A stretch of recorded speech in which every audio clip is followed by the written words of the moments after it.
Five Nights at Freddy's es una franquicia popular de hace varios años, con múltiples juegos y una gran historia. No cabe duda de que con razón fue una de las franquicias más populares de la década.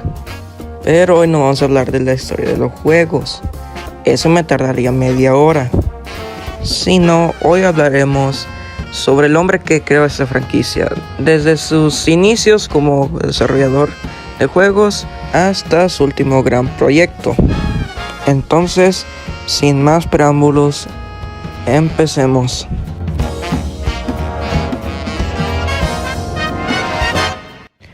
Scott Cawthon era un hombre cristiano, estaba casado y era muy apasionado con los videojuegos. Hacía muchos juegos de la Biblia y otras cosas. Pero esos juegos que hacía no tenían tanta popularidad, no sobresalían demasiado. Entonces cuando sacó su proyecto más reciente, The Desert Hope, no fue bien recibida, con no muchas personas jugándolo para justificar con el tiempo que había puesto Scott Cawthon en el juego.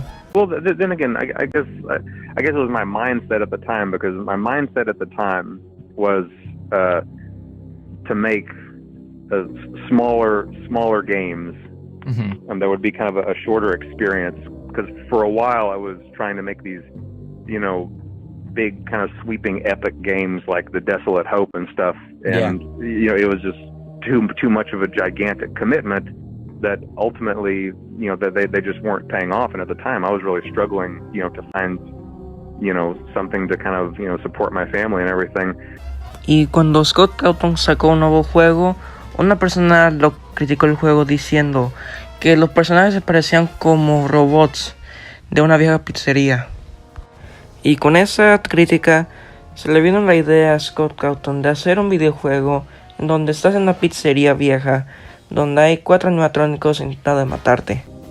Five Nights at Freddy's was kind of the result of me switching to this idea of making these shorter experiences that I can make a bit faster, without committing, 2 years to them, while also,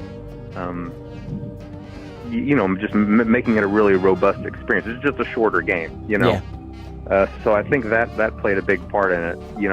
Everything is designed to where you see everything right away. As soon as you jump in, you're in the experience. And so it doesn't matter if it lasts for 5 minutes, 10 minutes, 30 minutes, an hour. You're in the middle of it right away.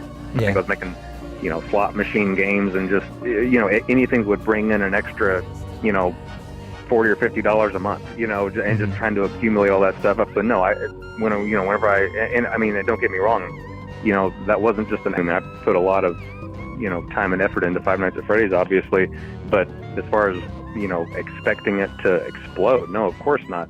I remember whenever I released it, I didn't get it on Steam or anything. It was a website called Desera at the time, which was just more immediately welcoming of, anybody who wanted to post games. I think there are other sites that do that now, but I was watching the download count on that, and I was watching it just kind of skyrocket. And and eventually my wife would come over and she'd be like, let me look at the number, she'd come over every 10 minutes wanting to see, because she was just astonished at how quickly that number was just going from 5,000 downloads, 10,000, 15,000, 20,000. It was just going through the roof just by the minute, And it really, at the time, I was just kind of enjoying it that evening. I was like, well, this is great, but it'll be over tomorrow, and that was really my mindset. It's like, oh wow, this is it's a big spike. Everybody's really enjoying it. I wonder what I'm going to make tomorrow. I had no idea that 4 years later I was still going to be in the middle of a bunch of Five Nights at Freddy's projects. Y con eso Scott Cawthon pudo hacer el juego. Aunque sí, después de todo eso, muchas personas querían tener una segunda parte del juego. Entonces Scott Cawthon empezó a trabajar en la segunda parte. Y con él ya teniendo la idea de qué es lo que iba a ser la segunda parte.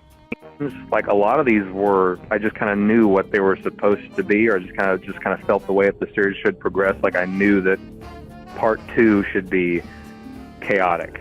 Part 2 should be, a lot more chaotic than the first one. It should be just crazy. It should be overwhelming panic.